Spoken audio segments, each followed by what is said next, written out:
Bonjour, c'est Sandy Ribert. Je suis journaliste sportive et au cours de ma carrière, j'ai eu la chance de rencontrer des champions et des championnes de haut niveau qui m'ont partagé leurs histoires et leurs expériences durant nos interviews.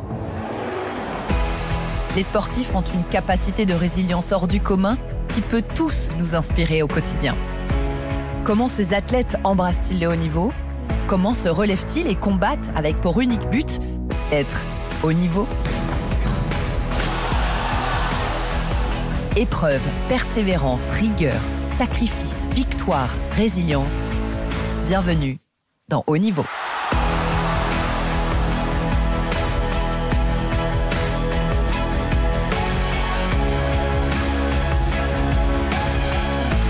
Un podcast Chérie FM.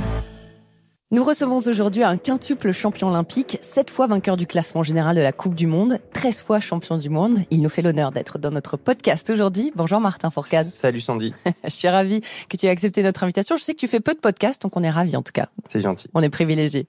Martin, tu es né le 14 septembre 1988 à Céret, dans les Pyrénées-Orientales. Terrain idéal pour allier tes deux passions dès le plus jeune âge, le sport et la nature. Tes parents sont tous les deux impliqués dans la dynamique culturelle et sportive de votre commune.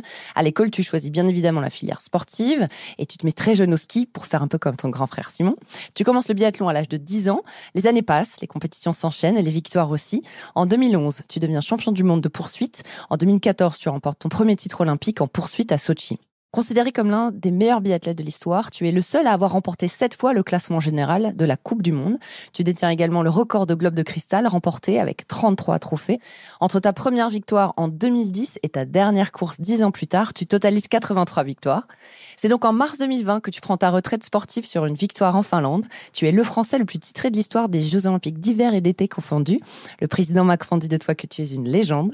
Tu es aujourd'hui le président de la Commission des athlètes olympiques et paralympiques de Paris 2024 et des skis aux planches. Tu t'es récemment lancé seul en scène dans un stand-up. Alors, est-ce que j'ai tout bon ? Tu as tout bon. Heureusement qu'il y a la fin sur Paris, sinon j'avais un peu l'impression d'assister à mes obsèques, tu sais, le petit résumé de vie, mais non, c'est tout juste. C'est toujours particulier quand quelqu'un parle de ta vie, rapidement en plus comme ça, en quelques lignes. Martin, en t'invitant dans ce podcast, je t'ai demandé de réfléchir à 3 dates qui ont marqué ta vie et ta carrière, qu'elles soient positives ou négatives, les 3 dates qui font Martin Fourcade en quelque sorte. Elles sont venues rapidement, ces 3 dates ? Elles sont venues assez rapidement. J'ai essayé de réfléchir aux 3 dates. Et j'ai assez facilement identifié ces 3 dates en me disant peut-être que si elles n'avaient pas été là, ça se serait pas passé comme ça. Absolument. Bon alors, on va se mettre sur cette ligne chronologique imaginaire. Où est-ce qu'on se situe dans ta vie ? C'est quoi cette première date ? Et la première date, je suis ado et je rêve de devenir champion de ski. Et pour ça, je fais un choix qui est assez marquant. Je décide de partir des Pyrénées pour rejoindre les Alpes et des centres de formation afin de progresser. Donc on est en 2003, et donc je prends la décision à l'âge de 14 ans de partir à 800 km de chez moi pour essayer de devenir un champion. Et donc c'est une date qui est assez fondatrice. On laisse beaucoup de choses, on sacrifie pas mal de choses quand on part de chez soi à l'âge de 14 ans. J'avais ma copine, j'avais mes potes, j'avais une vie de jeune de mon âge, et je prends cette décision d'adulte à l'âge de 14 ans de dire voilà, c'est ce que je veux faire de ma vie, et pour ça il faut se donner les moyens et il faut partir. Donc c'est pas un chemin facile, mais en tout cas c'est une date qui est hyper fondatrice dans ma carrière. Et tes parents t'ont soutenu ? Pas du tout. Non, j'ai dû me battre en fait parce que mes parents trouvaient que c'était trop jeune. On n'a pas envie de laisser partir son gosse de 14 ans à 800 km de chez soi. Donc non, ça a été plutôt en fait à moi de leur prouver que j'étais assez mature, assez réfléchi dans mon projet. Et je me suis pas mal servi de l'entourage familial justement pour faire passer les messages et pour leur faire comprendre que c'était mon choix et qu'il fallait qu'ils m'accompagnent. Mais non, ça n'a pas été facile pour mes parents de me dire banco. Donc tu pars là-bas, comment ça se passe ? C'est un institut, c'est une pension ? Qu'est-ce que c'est exactement ? Donc on est dans une classe un petit peu particulière parce qu'on n'a pas cours l'hiver. Donc en fait, on va avoir une scolarité qui est étalée sur 1 an de plus, seconde terminale en 4 ans au lieu de 3, pour justement arriver à compenser les 3 trimestres qu'on va louper l'hiver. Donc c'est assez chouette parce qu'on a beaucoup de sport dans son programme journalier, mais c'est aussi prenant parce que ça veut dire qu'on travaille aussi pour rattraper toutes les heures qu'on loupe en semaine à l'école. Toi, tu savais que c'était le biathlon ? Ouais, moi je savais que c'était le biathlon. J'ai commencé par le ski de fond, qui est un sport qui est assez cousin. Très vite, j'ai découvert qui avait au-delà du ski de fond. Voilà, ce rapport avec le tir, avec la carabine.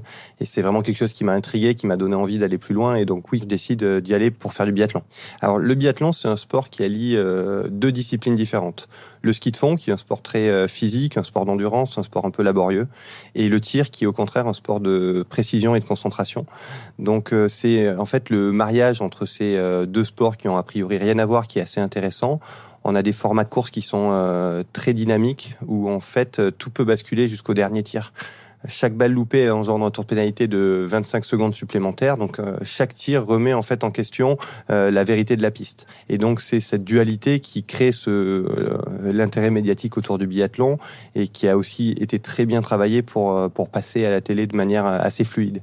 Donc ça c'est sur la partie médiatique. Et ensuite un peu plus techniquement, on a plusieurs disciplines, des disciplines individuelles que sont le sprint ou l'individuel, des disciplines de confrontation que sont la poursuite ou la mass start, et enfin des disciplines collectives que sont les relais ou les relais mixtes, parce que le biathlon a été un des premiers sports à vraiment travailler la mixité au sein des épreuves. Et donc ces relais mixtes qui sont championnats du monde depuis 2007 et aux Jeux Olympiques depuis 2014. Et celle que tu préfères ? La poursuite. Pourquoi ? Alors la poursuite, parce que c'est la course qui engendre le résultat. Donc on a un sprint, une course individuelle, et on part le lendemain avec les écarts de cette course individuelle. C'est à la fois une course de confrontation, mais qui a été un petit peu décantée par cette course individuelle. Donc ça crée vraiment un format qui se rapproche plus des duels que d'une confrontation de masse. Et donc je crois que j'ai pris beaucoup de plaisir à me réaliser dans cette adversité, dans ces duels. Et c'est aussi la course que j'ai le plus gagnée, donc ça sert à avoir des souvenirs qui sont marquants. C'est celle qui est effectivement très impressionnante. On aime beaucoup suivre celle-ci en particulier. Je sais que ton grand frère faisait également la même discipline que toi. Il est parti avant toi, il n'est pas parti. Ça s'est passé comment dans votre famille ? Si, lui est parti, et c'est aussi pour ça que j'ai eu envie de le suivre. Simon est mon aîné de 4 ans, mais lui est parti plus tard. Il est parti à l'âge de 17 ans. Donc en fait, oui, il était déjà parti depuis 1 an, mais quand on a 4 ans de moins, forcément, quand on veut suivre son grand frère, on y va un petit peu plus tôt. Alors, tu es au Pôle Espoir. Quelles sont les premières compétitions ? Est-ce que finalement, cette décision, elle est confirmée par des médailles que tu commences à gagner ou pas ? Ouais, sportivement, c'est un vrai déclic pour moi. Ça me permet de beaucoup progresser sur la partie tir qui était jusqu'alors mon point faible. J'étais un bon skieur et un tireur un peu moyen, donc d'être au contact des meilleurs Français sur ce Pôle Espoir, ça me permet vraiment de progresser au niveau du tir. Et donc oui, c'est un déclic. Je deviens champion de France sur cette année-là, donc c'est beaucoup de plaisir d'un côté sportivement, mais c'est aussi très dur familialement parce que mes proches me manquent, mes racines me manquent. Ça, j'en prends conscience un petit peu sur place et je pense que j'avais sous-estimé cette difficulté-là. Vous êtes bien entouré quand vous êtes jeune comme ça ? Est-ce que vous avez Je pense qu'à l'époque, il n'y avait pas de coach mental, mais est-ce qu'il y a des psychologues qui vous suivent ? Alors non, moi j'ai jamais eu de contact avec un coach mental ou un psychologue.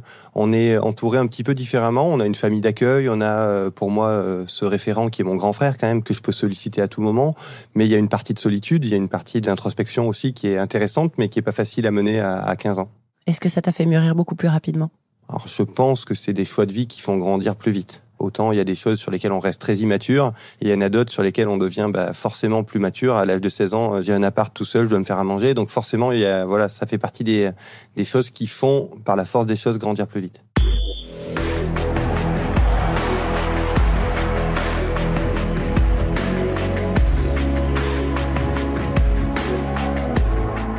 Donc on a compris, tu pars en septembre 2003, tu commences à réaliser ton rêve, tu prouves à tes parents que tu as bien fait de partir. C'est un peu dur parce que la famille te manque, mais les résultats sont là. Quelle est la deuxième date ensuite qui a marqué ta carrière ? Et donc la deuxième date, on va tirer la bobine un peu de manière classique. 7 ans plus tard, 2010, on a franchi les étapes un peu une à une. Je suis devenu membre de l'équipe de France. J'ai participé après mes premiers championnats du monde junior, puis au championnat du monde senior.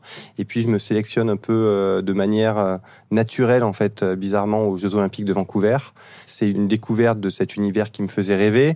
Et c'est aussi une première médaille olympique à Vancouver en 2010, qui est assez marquante pour moi parce que c'est mon premier podium international. Et sur ce podium, je cherche mon grand frère. On parlait de Simon tout à l'heure, avec qui je suis sélectionné à Vancouver, pour partager ce moment avec lui. En découvrant Simon, il est en train de pleurer dans le public parce que il a raté ses Jeux Olympiques. Il a raté ses JO et puis c'est jamais facile de voir son petit frère lui passer devant. Donc c'est une date qui est fondatrice aussi pour moi parce qu'elle me montre la beauté d'une médaille, mais aussi le revers de celle-ci. Donc c'est une date qui m'a beaucoup fait grandir, qui a été vraiment très dure humainement à dépasser, parce qu'il y a eu ces années qui s'en suivent où la relation avec Simon est un petit peu heurtée.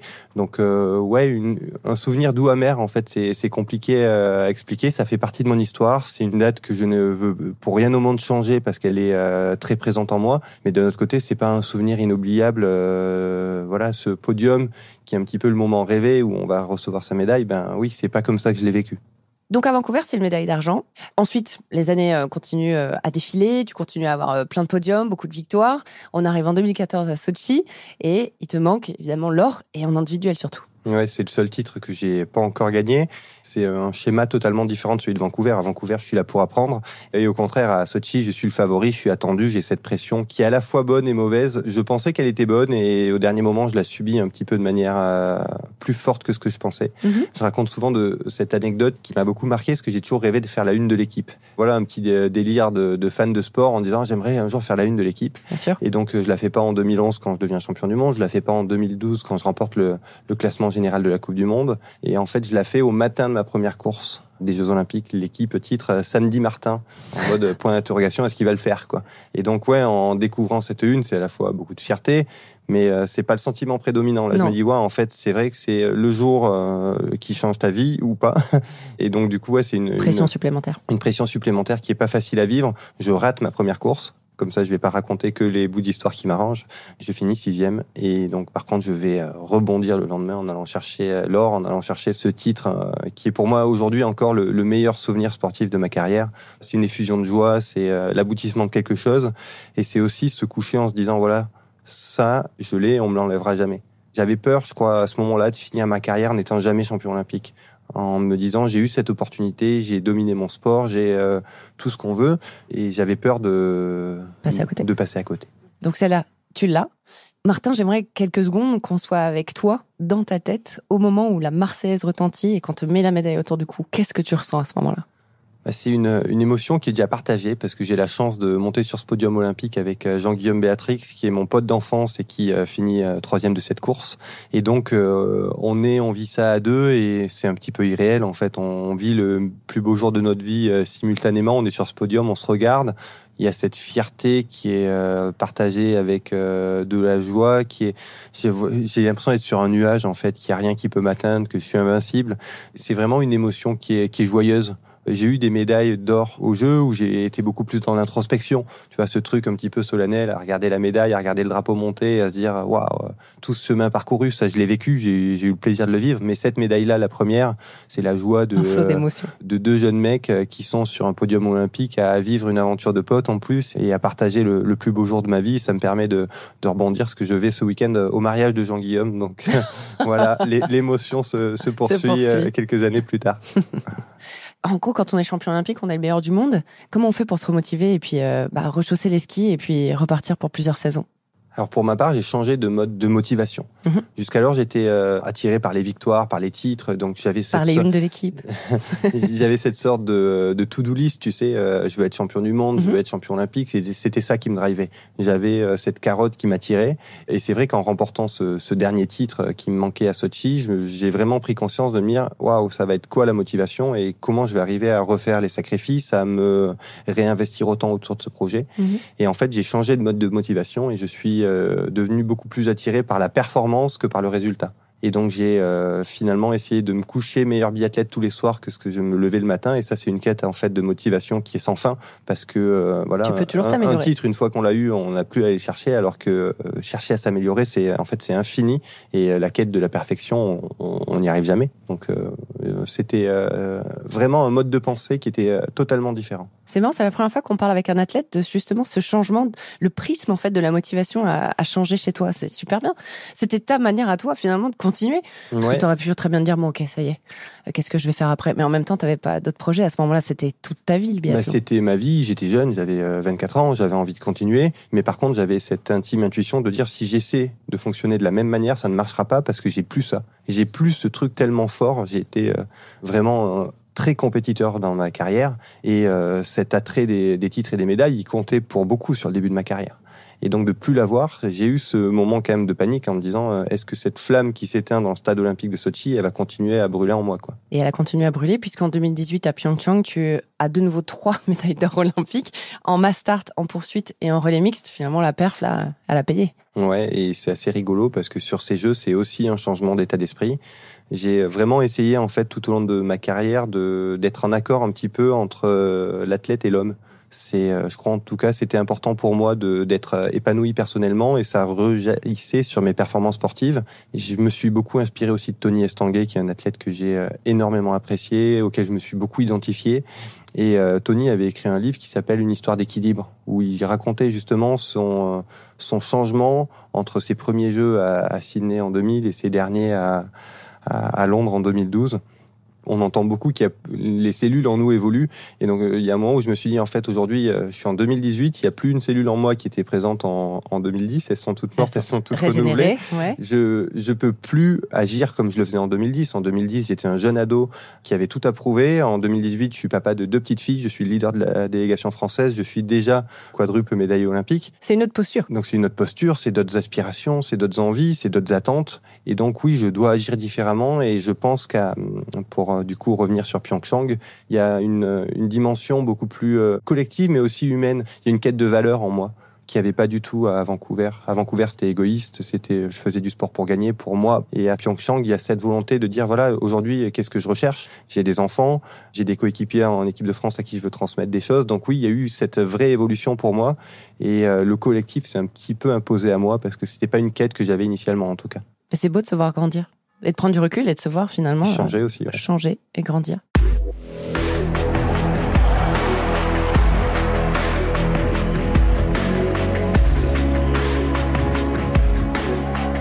Quelle est la 3e date ensuite de Martin Fourcade, alors, après tout ça?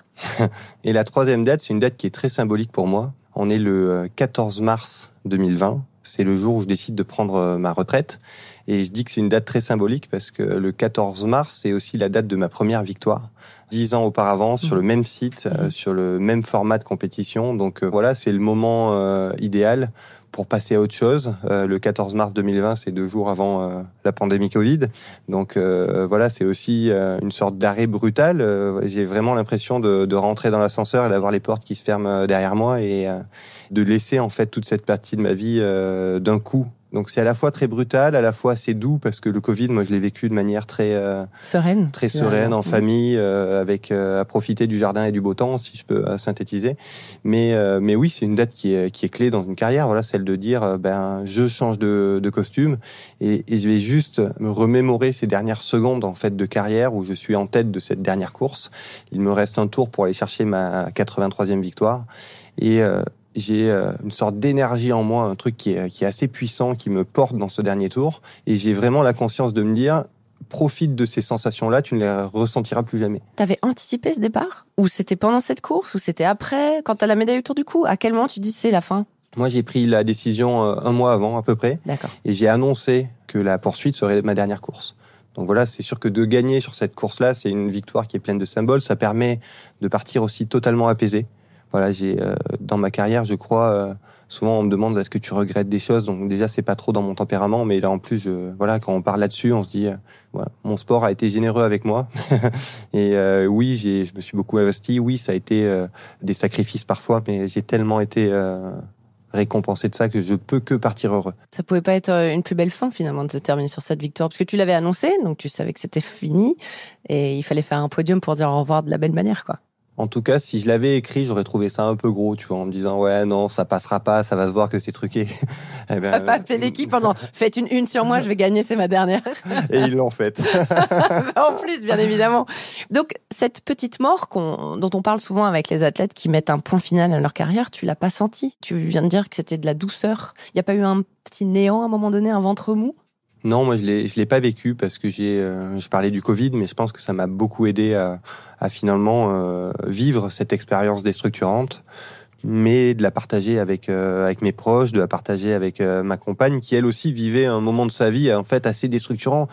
Je pense que la petite mort du sportif, c'est la sensation d'être seul pour traverser ce moment qui nous change, ce moment où tout change, ce moment où nos repères changent, où notre rythme de vie change. Total. Et moi, je le partageais avec 7 milliards d'êtres humains, ce moment perturbant.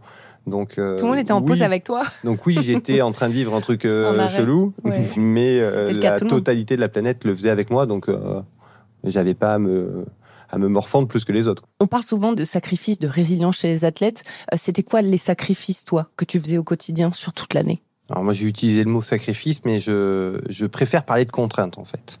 Parce que... c'est quoi la différence pour toi ? Une contrainte, c'est quelque chose qu'on s'impose, et un sacrifice, pour moi, c'est quelque chose qu'on subit. Et donc, il y a personne qui m'a jamais mis un pistolet sur la tempe en me disant « tu dois faire ça, tu dois faire ça, tu dois faire ça ». Au contraire, ça venait de toi. J'ai décidé que pour atteindre mes objectifs, j'avais telle et telle étape et tel besoin en tant que sportif de haut niveau. Et donc, du coup, je me suis astreint à ces contraintes-là, qui sont une demi-heure d'étirement par jour, le fait d'aller chez le kiné aussi tous les jours, qui sont le fait d'avoir une hygiène de vie la plus irréprochable possible, avec du coup une heure de coucher qui est plutôt tôt, le fait de pas trop boire d'alcool. Voilà, les sorties avec les copains, ça se compte quand même sur les doigts d'une main. Donc oui, il y a des contraintes. Il y a des contraintes aussi qui sont familiales, parce qu'il y a une vie qui est organisée autour de notre carrière, les dates de congé, les activités. Je parle beaucoup de mes filles, mais sur la fin de ma carrière, quand j'allais me promener avec mes filles et que je prenais ma petite fille sur les épaules, ça appelait chez moi quelque chose de l'ordre de la fatigue, en me disant « Attention, tu es en train de te fatiguer pour l'entraînement de demain ». Donc tu étais encore là-dessus. Voilà, c'est pour dire à quel point il y a tout, qui est la manière dont on mange, la manière dont on se change après le sport. Je trouve qu'il y a, et je le vis aujourd'hui, dans tous les métiers, certaines contraintes, mais on est quand même amené à un moment à mettre son métier de côté, parce qu'il influe rarement sur notre manière de manger, sur notre manière de dormir. Et quand on est sportif de haut niveau, en fait, il y a tout qui nous ramène en permanence à cette notion de performance. Et donc, pour moi, la grosse contrainte, elle était là. C'était une contrainte d'attente et de perfection qui était presque un petit peu quotidienne et tout au long de l'année. Et je crois que ça a été la chose la plus facile à vivre quand j'ai arrêté ma carrière, c'est de sentir quand même cette chape de plomb que j'avais sur les épaules qui s'en allait. Et aujourd'hui, j'ai loin d'avoir une vie totalement débridée et de junkie, mais tu n'as pas pris 25 kilos, Martin. Mais en tout cas, j'ai plus cette astreinte de sommeil, cette astreinte d'alimentation. Voilà, si je vois une boîte de bonbons qui traîne et que j'ai envie de mettre la main dedans, il y a rien qui m'en empêche. Et en fait, c'est cette liberté-là qui est retrouvée, qui fait quand même beaucoup de bien. Et aujourd'hui, je me sens beaucoup plus libre que quand j'étais athlète de haut niveau. Ce changement de rythme et ce changement d'environnement, la lumière aussi qui s'éteint petit à petit, mais c'est cette adrénaline, comment tu l'as remplacée toi au fur et à mesure ? Qu'est-ce qui t'anime aujourd'hui ? Qu'est-ce qui remplace ça ? Alors moi, assez étrangement, parce que je vais dire que je pense que je ne le recherchais plus à la fin. Je l'ai beaucoup vécu, je me suis nourri de ça, ça a été une émotion qui a été super intense, et je crois que quand j'ai arrêté, j'étais à la recherche de quelque chose de plus tranquille, de plus normal, si je peux dire comme ça. Et puis après, il y a quand même des projets professionnels, que ce soit le festival que j'ai créé sur Annecy en 2019 et sur lequel on accueille les meilleurs mondiaux tous les ans avec plus de 30 000 personnes qui viennent. C'est un moment fort. C'est toi qui l'as porté ? C'était ton idée ? Ouais, c'était mon idée, ma volonté de partager avec le public d'une façon différente. Le nom de ce festival, c'est ? Très humblement, le Martin Fourcade Nordic Festival. Il y a eu ce seul en scène sur la saison dernière avec 20 dates, seul sur une scène pour raconter mon histoire. Ça reste aussi un petit peu de l'adrénaline. Et puis, il y a les Jeux de Paris qui s'ouvrent à nous, et ça, c'est aussi beaucoup d'adrénaline. J'imagine que ça va être beaucoup d'adrénaline quand tu as appris que tu étais de loin celui qui avait été nommé président de la commission des athlètes. C'était encore un grand moment de fierté, je suppose. C'était ça ton 2e, 3e, 4e projet ? Une grande fierté, puis le sentiment de me dire aussi, c'est vraiment un univers dans lequel je sens que j'ai quelque chose à apporter. J'ai vécu les Jeux, j'ai vécu ses bons côtés, ses côtés incroyables, et j'ai aussi vécu des frustrations. Et j'ai envie de faire en sorte que les athlètes du monde entier qui vont venir à Paris vivent pas ces frustrations-là. Et c'est la mission qui m'est assignée sur ces Jeux, c'est de garantir que l'expérience des athlètes elle soit la plus optimale possible, de faire en sorte qu'on ait réfléchi à tous les besoins des athlètes et qu'on soit en mesure, nous, Paris 2024, comité d'organisation, de les satisfaire. Mais comment on fait ça ? Alors déjà, on s'entoure d'une équipe d'autres athlètes, parce que j'ai pas la science infuse et que tout seul, j'aurais pas fait grand-chose. Donc je dois vraiment valoriser les 19 autres membres de la commission qui m'ont vraiment accompagné dans cette aventure depuis 2017. Sur les Jeux Olympiques, on a un village olympique à construire, donc on fait appel à des promoteurs et à des cabinets d'architectes qui vont ensuite construire ces projets-là. On parle de 10 000 lits sur la Seine-Saint-Denis, sur le village principal. Et il faut s'assurer quand même que ces architectes, ils pensent qu'il y a des publics un petit peu particuliers, comme les basketteurs par exemple, qui font 2,20 m. Et ça, c'est pas quelque chose qui est commode. Et si on demande à un architecte de prévoir une chambre avec un lit encastré de 190, les basketteurs qui vont arriver au village olympique, ils vont avoir une expérience qui sera un petit peu moyenne. Donc voilà, nous, notre mission, c'est de faire en sorte d'anticiper tous ces points-là, de dire voilà, sur le village olympique, on a besoin de ça, sur les transports, les athlètes, ils ont tel besoin spécifique à leur activité, sur la restauration. On parle beaucoup de nutrition et d'alimentation pour les sportifs.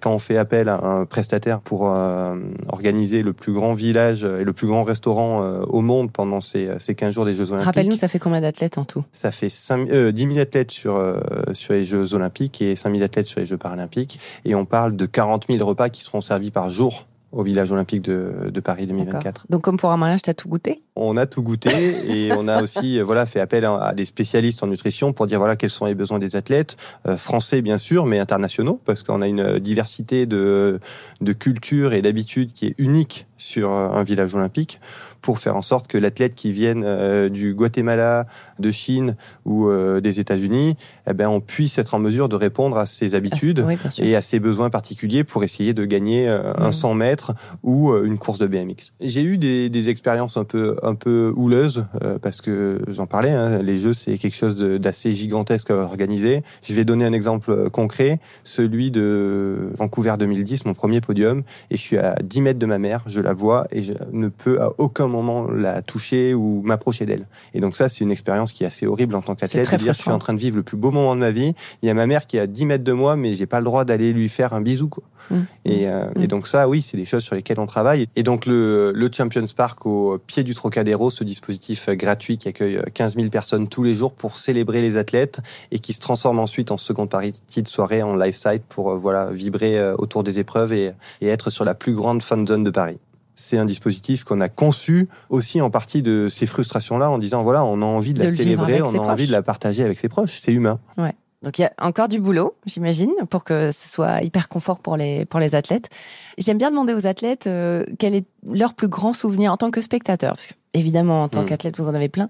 Est-ce qu'il y en a un qui t'a bercé ou qui t'a motivé quand tu étais enfant, que ce soit en JO d'été ou JO d'hiver ? Alors moi, je suis un vrai fan d'olympisme. J'aime le sport, mais je crois que j'aime les Jeux Olympiques, en fait, au-delà de ça. Donc, je me prends tous ces 2 ans, donc jeux d'été et jeux d'hiver, à regarder des sports que je ne regarde pas forcément habituellement.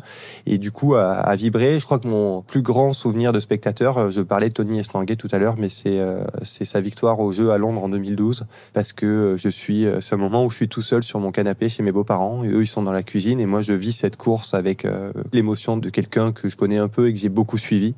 Et je suis seul sur le canapé de mes beaux-parents à hurler, à sauter. Et ça a vraiment été, en tout cas pour moi, une émotion qui était super forte.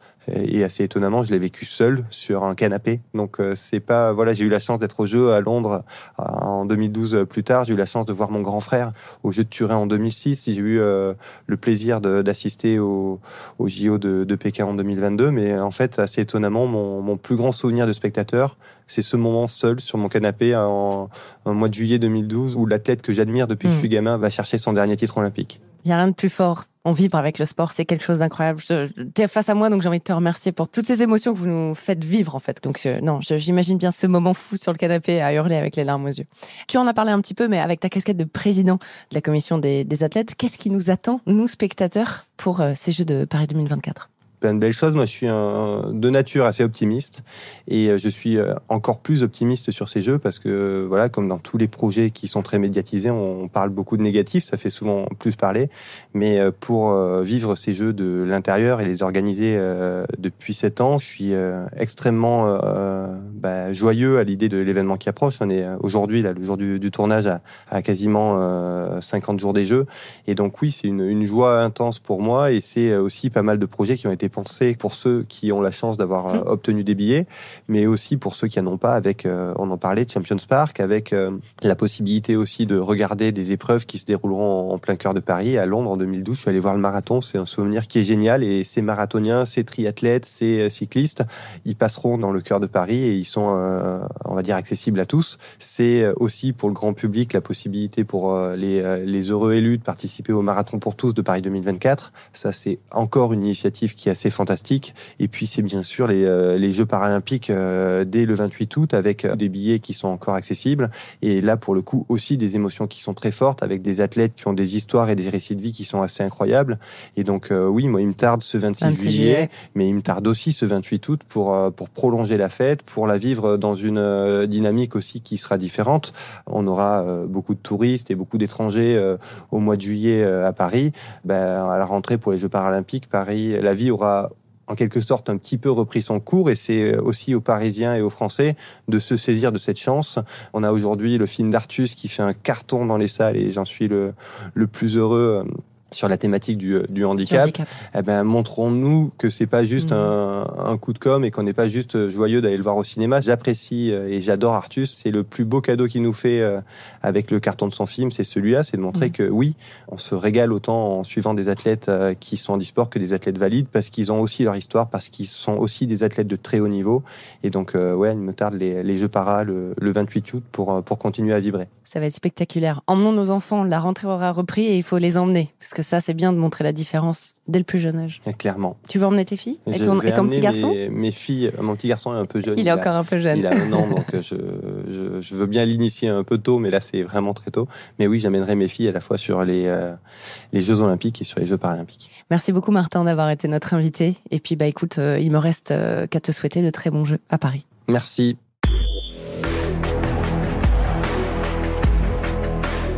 Merci d'avoir écouté Haut Niveau, un podcast Chéri FM à retrouver sur le site chérifm.fr et sur toutes les plateformes de podcasts. Abonnez-vous pour ne manquer aucun épisode. Et si vous aimez ce podcast, le meilleur moyen de nous soutenir, c'est d'en parler autour de vous et de nous mettre des étoiles et des commentaires. Haut Niveau est un podcast Chéri FM, imaginé, écrit et animé par Sandy Ribert. À la direction des podcasts, Sarah Conan. À la réalisation, Geoffrey Boulet. À la rédaction en chef, Anaïs Kopman. Et à la production, Anne-Cécile Kiri, assistée de Marie Carrette.